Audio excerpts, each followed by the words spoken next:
হাসনাত আব্দুল্লাহর উপর হামলাকারীদের সহায়তা করার জন্য আহ্বান জানিয়ে পোস্ট দেওয়ার কারণে ক্ষমা চাইলেন বাংলাদেশ জাতীয়তাবাদী ছাত্রদলের নেতা তামিম তামজিদ উৎস। রোববার গতকাল হাসনাত আব্দুল্লাহর উপরে আক্রমণ হয়েছে।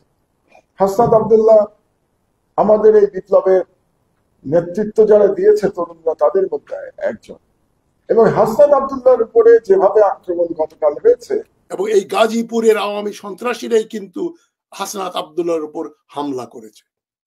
কেন ডক্টর ইউনূস আপনার সরকার বা ওয়াকারুজ্জামানের সরকারের যেখানে আপনি উপদেষ্টা, সেই সরকার হাসনাত আব্দুল্লাহকে প্রোটেকশন দেওয়ার জন্য সঙ্গে যথেষ্ট পুলিশ কেন দেয়নি? আপনারা জানেন যে তাদের উপর হামলা হতে পারে। আপনার পুলিশ বাহিনী, আপনার স্বরাষ্ট্র উপদেষ্টা কি করলেন? আপনারা সকলে অবগত আছেন, গাজীপুরে হাসনাত আব্দুল্লাহর উপর হামলা হয়েছে। নিঃসন্দেহে বলা যায় এই হামলা আওয়ামী লীগ করেছে। কিন্তু এই হামলা আওয়ামী লীগ করলেও যারা হামলা করেছে তাদেরকে সহযোগিতার জন্য ফেসবুকে পোস্ট করেছিলেন একজন ছাত্রদল নেতা। দর্শক, কেন তিনি এই পোস্টটি করলেন? তাহলে কি হাসনাত আব্দুল্লাহর হামলার পেছনে ছাত্রদল বা বিএনপির হাত রয়েছে? আমরা এই বিষয়ে নিয়ে তথ্য দিব। এর আগে হাসনাত আব্দুল্লাহর উপর হামলা নিয়ে এবং বারবার কেন হাসনাত আব্দুল্লাহকে টার্গেট করা হয় এই বিষয় নিয়ে গুরুত্বপূর্ণ দুজন ব্যক্তির আলোচনা শুনবো, সাংবাদিক মাহমুদুর রহমান এবং ডক্টর তাজ হাশমি। বাংলাদেশ দক্ষিণের ন্যাশনাল সিটিজেন্স পার্টি, জাতীয় নাগরিক পার্টির মুখ্য সমন্বয়ক হাসনাত আব্দুল্লাহর বিরুদ্ধে গাজীপুরে হামলা হয়েছে। 10-12 জন সশস্ত্র আওয়ামী গুন্ডা তার গাড়ির হামলা করে, গাড়ির কাঁচ ভেঙে দেয়, তাকে আহত করে, তাকে মেরে ফেলার জন্য এই হামলা করা হয়। কেননা হাসনাত আব্দুল্লাহ একমাত্র ব্যক্তি বাংলাদেশের যিনি সবচাইতে বেশি সোচ্চার আওয়ামী লীগকে অবিলম্বে নিষিদ্ধ ঘোষণা করার। বিদেশ থেকে প্রথমত এখনো মূলত আমি বলে যাচ্ছি যে আওয়ামী লীগকে চিরতরে নিষিদ্ধ করা উচিত। বাংলাদেশে আওয়ামী ও ভারতীয়দের প্রতি যাদের অনুরাগ, ভালোবাসা, আনুগত্য এবং কমন ইন্টারেস্ট আওয়ামী লীগের সঙ্গে তাদের ভিতরে কয়েকজনের নাম না নিলেই নয়, মির্জা ফখরুল ইসলাম তাদের অন্যতম।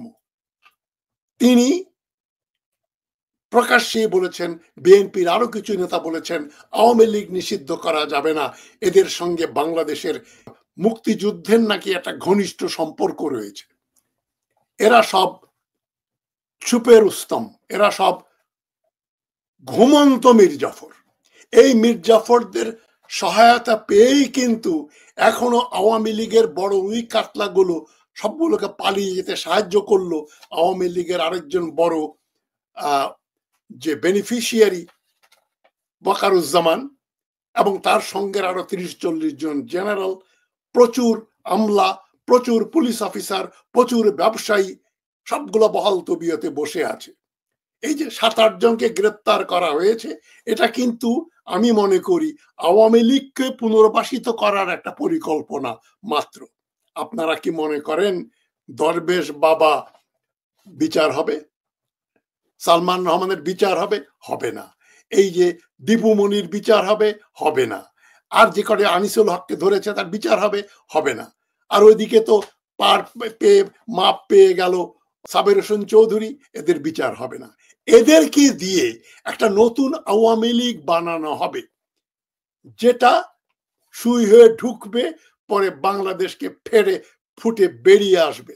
এবং ভারতে যারা আশ্রয় নিয়েছে, হয়তো শেখ হাসিনা, রেহানা, সজীবজের জয় পুতুল আসতে পারবে না হয়তোবা, তবে অন্যগুলো সব ঢুকে পড়বে এবং এদের আশীর্বাদেই আবার ডান্ডা নিয়ে ঠান্ডা করবে যারা ওদেরকে তাড়িয়ে দিয়েছিল। হাসনাত আব্দুল্লাহ তাদের টার্গেট। কেননা 3 তারিখে, মে মাসের 3 তারিখে 5ই আগস্ট সিদ্ধান্ত হয়ে গিয়েছে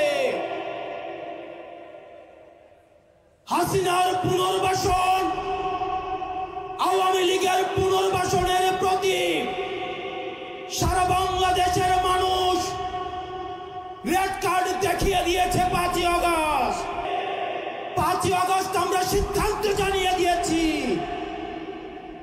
এই ভূখণ্ডে আওয়ামী লীগের আর পুনর্বাসন হবে না। হাসনাত আব্দুল্লাহ, বাদ বাকিরা মোটামুটি একটু নরম, ধরি মাছ না ছুঁই পানি। তার হাসান আব্দুল্লাহকে সরানোর একমাত্র বা প্রধান কারণ হচ্ছে তার এত বড় দুঃসাহস, আওয়ামী লীগকে নিষিদ্ধ করতে চায়।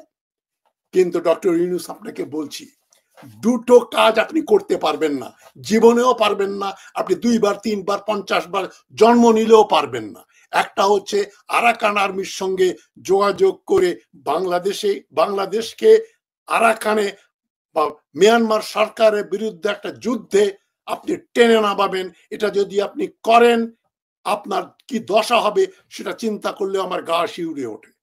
আরেকটা হচ্ছে আপনি আওয়ামী লীগ নিয়ে যে খেলাটা খেলছেন, এই যে হাইড অ্যান্ড সিক, লুকোচুরি খেলা খেলছেন, আপনি বলছেন আওয়ামী লীগকে তো আমার এই সরকার তো রাজনৈতিক সরকার নয়, আমরা তো নিষিদ্ধ করতে পারি না, রাজনৈতিক দলরাই করবে। যেই মির্জা ফখরুল ইসলাম স্ফুলিঙ্গে ঘি দিলেন, আপনি সেটাকে বাড়িয়ে দিয়ে আগুনটাকে বাড়িয়ে দিলেন যে আওয়ামী লীগকে তো রাজনৈতিক দলরা করবে, আমি তো রাজনৈতিক সরকার নই। আপনি একটা দেশের প্রধান উপদেষ্টা বা প্রধানমন্ত্রী, এটা যদি রাজনৈতিক পজিশন না হয় তাহলে কোনটা রাজনৈতিক পজিশন? রাজনৈতিক পজিশন কি বায়তুল মোকাররমের ইমামের, নাকি বাংলাদেশ সেনাবাহিনীর যিনি সেনাপ্রধান, যিনি অনবরত রাজনৈতিক বক্তব্য দিয়ে যান, যাকে আপনার জেলে পড়া উচিত ছিল 8ই আগস্টে? আপনি বলছেন ওইটা তো আমাদের কাজ না। আপনার কাজ কি তাহলে আরাকান আর্মির সঙ্গে গলাগলি করে বাংলাদেশকে যুদ্ধে নামানো? আপনার সেনাবাহিনী এখন যুদ্ধের জন্য প্রস্তুত নয়, এবং এটা 15 বছর ধরে হাসিনা সুপরিকল্পিত ভাবে সেনা অফিসারদেরকে, নেভি এয়ারফোর্স অফিসারদেরকে অনেক অনেক সুযোগ সুবিধা ঘুষ দিয়ে তাদেরকে পূর্ণভাবে নির্জীব করে দিয়েছে।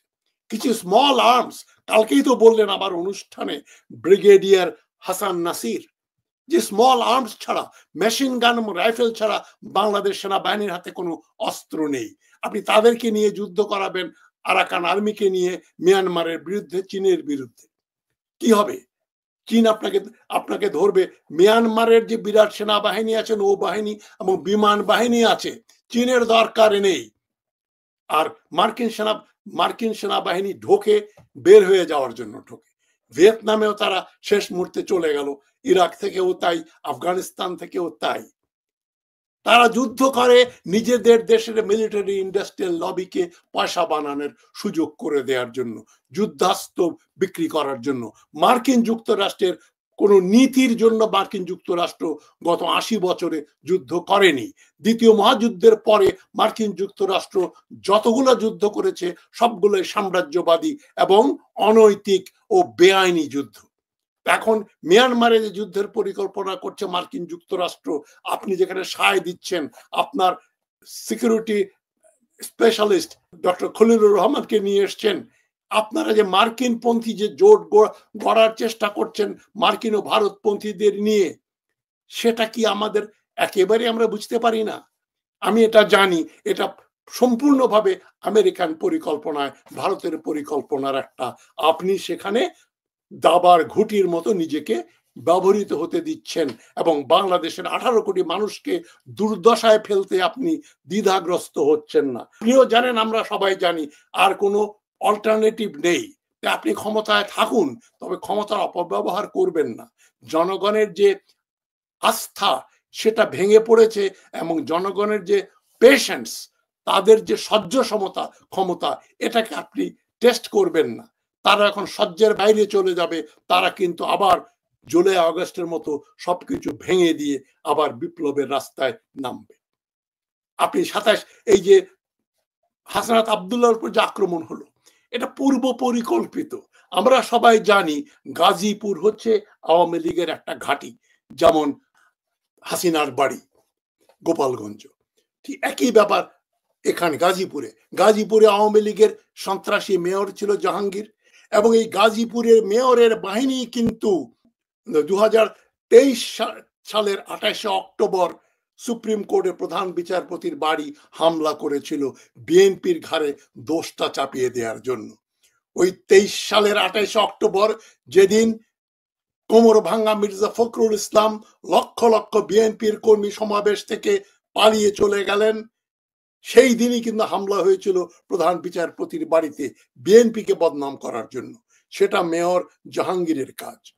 এই যে জুলাই মাসের 18 তারিখে, 18 জুলাই যেদিন ইন্টারনেট বন্ধ করে দিল, বলাকা পরিবহনের বাসে করে গাজীপুর থেকে উত্তরা আসে, উত্তরা পরে মিরপুর মেট্রো রেল স্টেশনে আগুন দেয় আওয়ামী লীগের সন্ত্রাসীরা।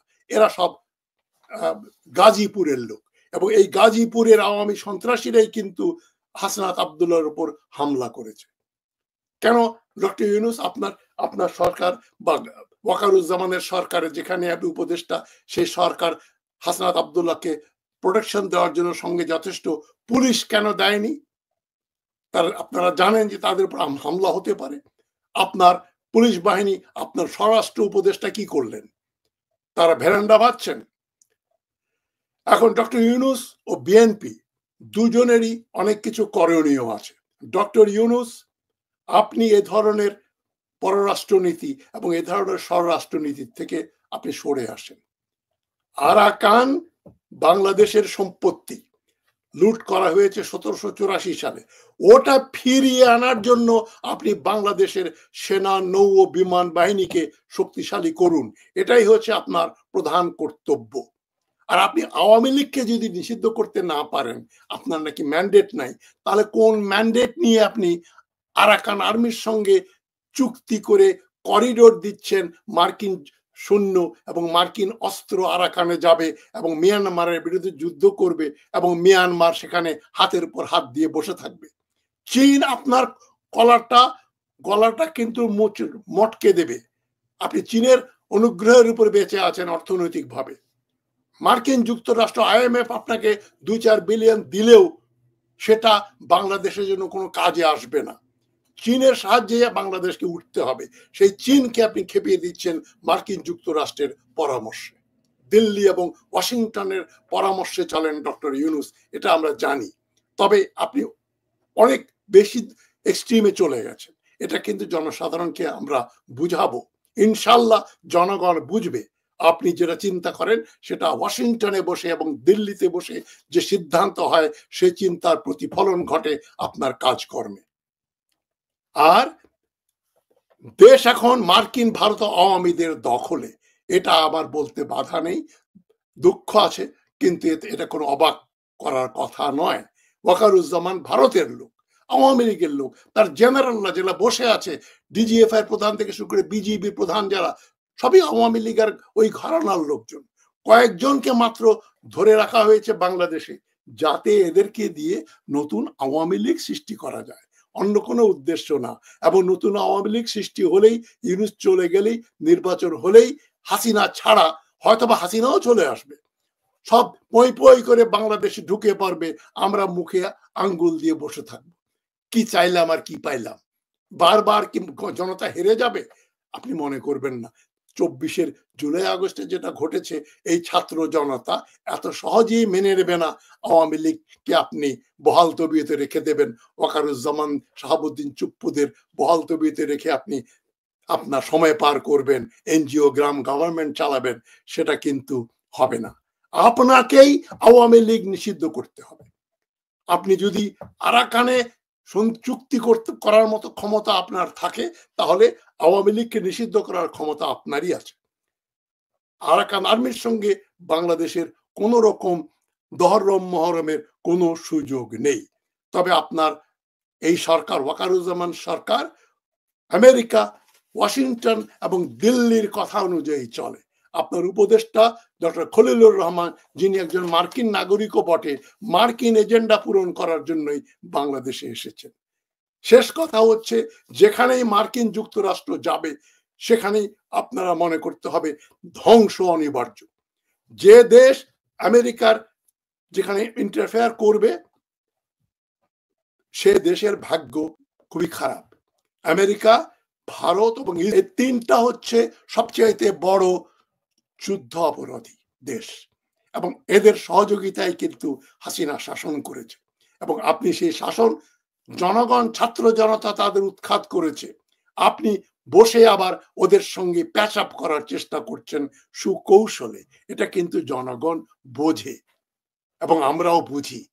এটাই আমরা আলোচনা করব। সুতরাং বাংলাদেশি যারা আমার অনুষ্ঠান দেখছেন দেশে দেশের বাইরে, তাদেরকে স্মরণ করিয়ে দেই কি ষড়যন্ত্র হচ্ছে। ওয়াশিংটন, দিল্লি এবং ঢাকার ভেতরে যে একটা মৈত্রী, এই মৈত্রীটাকে ভাঙতে হবে এবং দরকার হলে আমরা আবার রাস্তায় নামবো।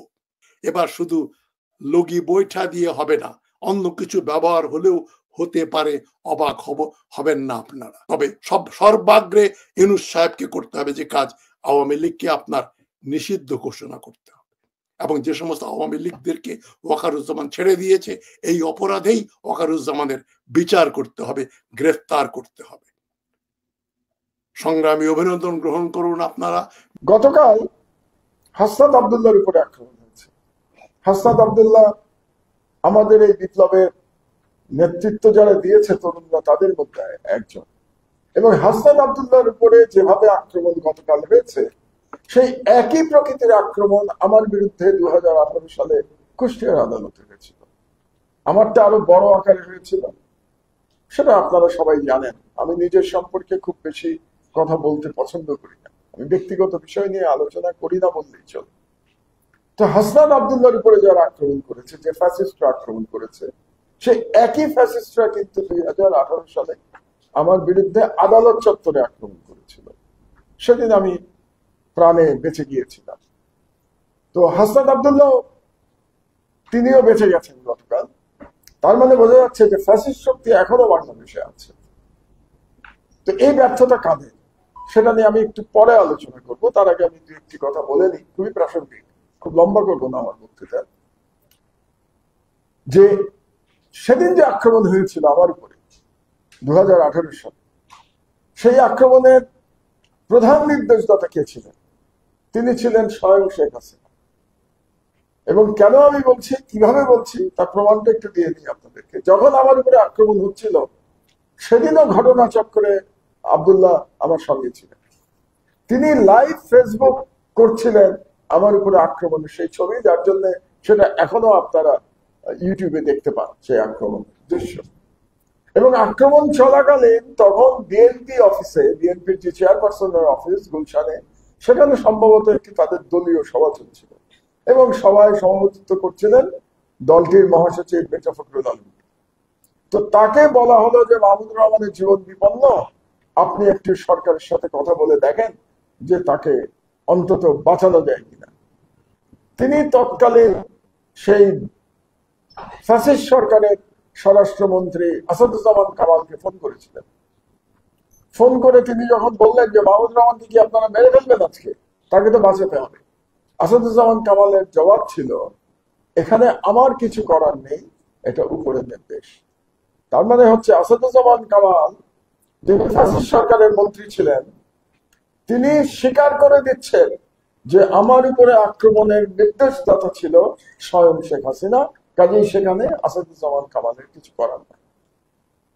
দ্বিতীয় আরেকটি অভিজ্ঞতার কথা বলি আপনাদের জানার জন্য, কারণ ফ্যাসিস্ট শেখ হাসিনার চেহারা, চরিত্র জাতি বোঝা উচিত। আমার ধারণা জাতির সব অংশ এখনো বোঝে নাই, যে কারণে আমরা এখনো বক্তব্য দিতে গিয়ে শেখ হাসিনার আমলের সাথে অন্য আমলের তুলনা করি। আমরা বলি যে অন্য আমলেও মিডিয়ার প্রতি আক্রমণ হয়েছে। এটা যখন বলি আমরা, তখন ফ্যাসিস্ট শেখ হাসিনাকে এক ধরনের লেজিটিমেসি দেই আমরা। এটা আমাদের স্মরণে রাখা দরকার। শেখ হাসিনার আমলের সঙ্গে কোনো আমলের তুলনা চলে না। এ ব্যাপারেও যদি আজও আমরা বুঝে না থাকি, তাহলে আমাদের শিক্ষার এখনো অনেক বাকি আছে, যে আশঙ্কা আসাদ ভাই ব্যক্ত করেছেন। তো শেখ হাসিনার আরেকটা ঘটনা বলে রাখি আপনাদেরকে। আমার 39 দিন রিমান্ডের একটা পর্যায়ে শেষ দিন আমাকে ডিবিতে ডেকে নিয়ে যাওয়া হলো। আমি কিন্তু মাটিতে থাকতাম ডিবিতে, এবং ডিবির যে গারদে থাকতাম, সেই গারদে 30-35 জন আমরা গাদাগাদি করে থাকতাম। তো সেখান থেকে শেষ দিন হঠাৎ রাত্রি 12টার দিকে আমার ডাক পড়লো যে আপনাকে ডিসিডিবি ডেকেছেন। তো আমি গেলাম। যাওয়ার পরে ডিসিডিবি আমাকে বললেন যে এর মধ্যে আমার কিন্তু আয়নাঘর দেখা হয়ে গেছে, র্যাবের আয়নাঘর ঘুরে এসছে। তিনি বললেন যে আপনি স্যারই বললেন, এটা খুবই আশ্চর্যজনক, স্যার বলেই বললেন, বললেন স্যার আপনি আমাদের উপরে হয়তো রাগ করেছেন আমাদের আচরণে, কিন্তু রাগ করবেন না, আমাদের উপরে যে নির্দেশ ছিল তার কিছুই আপনাকে আমি করি নাই। তো আমি বললাম কি নির্দেশ ছিল? তখন বললেন যে স্বয়ং শেখ হাসিনা জানতে চেয়েছেন যে আমাদের একটা বিশেষ চেয়ার আছে, যেই চেয়ারে খুব দ্রুত ঘোরানো হলে মানুষ বমি করতে করতে অজ্ঞান হয়ে যায়, কারণ এটা এত বেশি আরপিএম এর চেয়ার ঘোরে যে ওই চেয়ারে আপনি নরমাল থাকতে পারবেন না, কিছুক্ষণ পরে আপনি বমি করা শুরু করবেন। শেখ হাসিনা জানতে চেয়েছেন সরাসরি যে আমাকে ওই চেয়ারে ঘোরানো হয়েছে কিনা। এই হচ্ছে শেখ হাসিনার চরিত্র। আমরা যদি শেখ হাসিনার চরিত্র সম্পর্কে এবং ওই সরকারের চরিত্র সম্পর্কে কোনো ভুল ধারণার মধ্যে থাকি, সেই ধারণা এখনো মিটে যাওয়া উচিত। তাহলে আমরা কি চাচ্ছি? আমরা চাচ্ছি যে বাংলাদেশে যাতে শেখ হাসিনা বা শেখ হাসিনার মতো ফ্যাসিবাদ আবার ফিরে না আসে। যে কথাটা আমার ছোট ভাই খলিলি খুব চমৎকার বলেছেন, সে বলেছে যে ফ্যাসিবাদ এবং স্বাধীন গণমাধ্যম একসাথে চলতে পারে না। Absolutely correct. একই কথা আসাদ ভাই ওনার মতো করে বলেছেন যে আমরা কি কিছুই শিখলাম? জুলাই বিপ্লব কি ব্যর্থ হয়ে গেল? জুলাই বিপ্লব ব্যর্থ না হলেও বিপ্লব ব্যর্থ হয় না, কোনো বিপ্লব ব্যর্থ হয় না। আজকে যে 5ই মের কথা আমি বললাম, যেদিন 5ই মেতে হত্যাকাণ্ড চালানো হয়েছিল সেদিন মনে হয়েছিল যে 5ই মের বিপ্লব ব্যর্থ হয়ে গেছে। 5ই মের বিপ্লব যে ব্যর্থ হয় নাই 2013 সালে, সেটা প্রমাণ করেছে, মাহফুজরা প্রমাণ করেছে সেটা 2024 সালের 5ই আগস্ট তাদের বিপ্লব সফল করার মধ্যে দিয়ে যে 5ই মের বিপ্লব ব্যর্থ হয় নাই, আপাত দৃষ্টিতে মনে হয়েছে ব্যর্থ হয়েছে। সুতরাং 5ই যে জুলাই বিপ্লব কোনোদিন ব্যর্থ হবে না, কিন্তু জুলাই বিপ্লবের যে স্পিরিট সেটা নিশ্চয়ই দুর্বল হয়ে গেছে। যদি দুর্বল না হতো তাহলে কালকে হাসনাত আব্দুল্লাহ আক্রান্ত হতো না। হাসনাত আব্দুল্লাহকে আক্রমণ করার সাহস কি করে পায় ফ্যাসিস্টরা? ফ্যাসিস্ট পতিত শক্তি সাহস পাচ্ছে মানে আমাদের মধ্যে ঐক্যের অভাব ঘটেছে, একতা চলে গেছে এবং ফ্যাসিবাদ আবার মাথা চাড়া দিচ্ছে যারা এতদিন লুকিয়েছিল এই 8-9 মাস থেকে। তাহলে বর্তমান সরকারের দুটি কাজ অবশ্যই করতে হবে। একটি কাজ করতে হবে, যারা এই ফ্যাসিবাদ কায়েম করেছিল, যারা ফ্যাসিস্ট এই হত্যাকাণ্ড এই অত্যাচারের মধ্যে জড়িত ছিল তাদের বিচার করতে হবে। একটা বিচারের প্রসঙ্গে আবারও ব্যক্তিগত প্রসঙ্গে আমি চলে আসি খুব সিম্পলি। 2018 সালে আমার উপরে যে আক্রমণ হয়েছিল, সেই আক্রমণের নেতৃত্ব দিয়েছিল একজন সাংবাদিক নামধারী আওয়ামী লীগের নেতা, তার নাম বিপ্লব, এবং সেই বিপ্লব অ্যারেস্ট হয়েছে। তার জন্য আপনারা অ্যারেস্ট হয় নাই, সেই বিপ্লবের বিরুদ্ধে মামলা হয়েছে, অ্যারেস্ট হয় নাই। তার জন্য আজকে সাংবাদিক নেতারা মায়া কান্না করছেন। আপনি কার বিরুদ্ধে মায়া কান্না করছেন? তাহলে আপনারা যদি এই বিপ্লবের জন্য মায়া কান্না করেন, তাহলে আপনারা বলতে হবে আপনাদেরকে পাবলিকলি যে আমরা মাহমুদুর রহমানের উপরে 2018 সালে প্রাণঘাতী হামলা সমর্থন করি। এটা বলে আপনাদেরকে বিপ্লবের জন্য সমবেদনা দেখাতে হবে। এটা না বলে আপনারা সমবেদনা দেখাতে পারবেন না। কাজে আপনাদেরকে বলতে হবে, যারা যেসব পত্রিকা আজকে বিপ্লবদের জন্য মায়া কান্না দেখাবে যে তাদের বিরুদ্ধে মামলা হচ্ছে, তাদেরকে গ্রেফতার করতে হচ্ছে, তাদেরকে বলতে হবে যে আপনারা ফ্যাসিস্টের সমর্থক। এটা যদি বলার নৈতিক সাহস আপনাদের থাকে, ওই সাহস নিয়ে আপনারা বক্তব্য দেবেন। আর এই সাহস না থাকলে আপনারা চুপ করে থাকবেন। তাহলে 1 নম্বর কাজ হচ্ছে বিচার। বিচারে দীর্ঘসূত্রিতা হচ্ছে, সরকার ব্যর্থ হচ্ছে, দীর্ঘসূত্রিতা হচ্ছে, অ্যারেস্ট হচ্ছে না। এই কারণেই এরা হাসনাত আব্দুল্লাহকে আক্রমণ করবার সাহস পাচ্ছে। কাজে এটার দায় দায়িত্ব সরকারকে নিতে হবে। সরকারে বসে আপনি দায় দায়িত্ব নেবেন না, এটা হতে পারে। আমি বহু আগে একটা কথা বলেছিলাম, টার্কি থেকে ফিরে এসে কথা বলেছিলাম ডক্টর ইউনূসকে উদ্দেশ্য করে, আইদার রুল অর কুইট।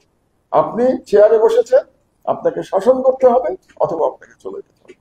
এই দুটোর কোনো মাঝামাঝি পথ নাই। সেখানে পরিষ্কার আসাদ ভাই বলেছেন আপনার চলে যাওয়ার কোনো পথ নাই, কারণ বিপ্লব করে আপনাকে ক্ষমতায় বসানো হয়েছে। আজকে যে মা তার ছেলের জন্য কাঁদছেন, যে স্ত্রী তার স্বামীর জন্য কাঁদছেন, তাদের রক্তের উপরে আপনি ক্ষমতায় এসেছেন। কাজে বিপ্লব সম্পন্ন করেই আপনাকে যেতে হবে, মধ্যপথে যাওয়ার আপনার কোনো সুযোগ নাই। এটা ডক্টর ইউনূসকে বুঝতে হবে। লাস্ট পয়েন্ট, ফান্ডামেন্টাল চেঞ্জের কথা বলছেন আসাদ ভাই। কেন বলছেন? কারণ আবারও খলিলির প্রসঙ্গে আমি ফিরে যাই। ফ্যাসিবাদ এবং স্বাধীন গণমাধ্যম একসাথে চলতে পারে না। তার মানে আবার যে ফ্যাসিবাদ আসবে না তার গ্যারান্টি কি আছে? আমরা কি রাজনীতিবিদদের সদিচ্ছার উপরে ছেড়ে দিব যে না না শেখ হাসিনা খারাপ লোক ছিল, সে ফ্যাসিবাদ কায়েম করেছিল, আমরা রাজনীতিবিদরা সবাই ভালো, আমরা করবো না? এভাবে হবে না। There must be a system. সরকারের সিস্টেম হতে হবে, ফান্ডামেন্টাল চেঞ্জ হতে হবে, যার মাধ্যমে অন্য কোনো শেখ হাসিনা চাইলেও ফ্যাসিস্ট হতে পারবেন না। এটা না করা পর্যন্ত এই সরকারকে আমরা দায়ী করব। যদি এটা না করে এই সরকার বিদায় নেয়, ফান্ডামেন্টাল চেঞ্জটা কি? সেই চেঞ্জের দিকে আমাদের তাকাতে হবে, যাতে করে এভাবে নির্বাচনকে ম্যানিপুলেট করে একই ব্যক্তি বা দল বছরের পর বছর যুগের পর দশক তারা যাতে না থাকতে পারে। এরকমভাবে যদি ক্ষমতায় থাকবে তাহলে ফ্যাসিস্ট প্রবৃত্তি মাথাচাড়া দিতে বাধ্য। উনি একটা কথা বলেছেন যে 51% ভোট না পেলে আপনি কিসের মেজরিটি পার্টি? তো পার্লামেন্টারি সিস্টেমে এটা সম্ভব না, এটা সম্ভব শুধুমাত্র প্রেসিডেন্সিয়াল সিস্টেমে। তাহলে কি আমরা প্রেসিডেন্সিয়াল সিস্টেমের আলোচনা করবো? কারণ সেখানে সম্ভব 51% করা। কিভাবে সম্ভব? আমি আপনাদেরকে টার্কির উদাহরণ দিই। তুরস্কের প্রেসিডেন্সিয়াল সিস্টেম, সেখানে প্রেসিডেন্ট পদপ্রার্থী তারা ইলেকশনে করেন, ধরেন 4 জন ইলেকশন করলো, প্রথম জন যদি 50% করে ভোট না পান তাহলে তিনি প্রেসিডেন্ট হতে পারবেন না। তাহলে কি হবে? প্রথম এবং দ্বিতীয় ব্যক্তি, সেই দুজনের মধ্যে আবার পদ্ধতির বাইরে আর কোনো রাস্তা নাই। যে 2 টার্ম প্রেসিডেন্ট হবে এবং 2 টার্মের পরে আর প্রেসিডেন্ট থাকতে পারবেন না, তাকে চলে যেতে হবে আমেরিকার মতো। এবং প্রেসিডেন্টের সাথে পার্লামেন্টের ক্ষমতার একটা ভারসাম্য থাকতে হবে। এই ধরনের এটা আমার চিন্তা, আপনি একমত হতে হবে এমন কোনো কথা নাই, আপনারা দ্বিমত করতে পারেন, আপনারা বেটার আইডিয়া নিয়ে আসতে পারেন, কিন্তু একটা স্ট্রাকচার আমাদেরকে করতে হবে। এই দর্শক তাদের আলোচনা শুনেছেন, শুনে বুঝতে পেরেছেন যে আসলে হাসনাত আব্দুল্লাহর উপর কেন টার্গেট করা হয়। এখনো পর্যন্ত হাসনাত আব্দুল্লাহ একমাত্র ব্যক্তি যিনি আওয়ামী লীগ নিষিদ্ধের ব্যাপারে এবং আপোষহীন নেতৃত্ব দেওয়ার ক্ষেত্রে এখনো পর্যন্ত তার জায়গায় তিনি সঠিক রয়েছেন। আর বাকি যারা আছেন প্রত্যেকেই গা ছাওয়া বা এরকম ভাবে রয়েছেন যাতে করে বিপদ না হয়, যাতে করে কেউ সন্দেহ না করে। কিন্তু হাসনাত আব্দুল্লাহ একজন ব্যক্তি যিনি কোনো আপোষ করেন নাই আওয়ামী লীগ নিষিদ্ধের ক্ষেত্রে, এবং আওয়ামী লীগের সাথে সম্পূর্ণ সম্পর্ক ছিন্ন করার ক্ষেত্রে তিনি একক রয়েছেন এবং তার সিদ্ধান্ত এক রয়েছেন। গত কয়েকদিন আগেও হেফাজতের সম্মেলনে তিনি স্পষ্ট জানিয়ে দিয়েছেন যে আওয়ামী লীগকে নিষিদ্ধ করতে হবে। আর এই জন্যই আওয়ামী লীগের প্রধান টার্গেটই হয়ে গিয়েছে হাসনাত আব্দুল্লাহ। পাশাপাশি ভারতের বিরুদ্ধে তার যে অ্যাকশন, ভারতের বিরুদ্ধে তার যে চিন্তা ভাবনা, সেটাও আরো ভারতের গোয়েন্দা সংস্থারও মাথা খারাপ।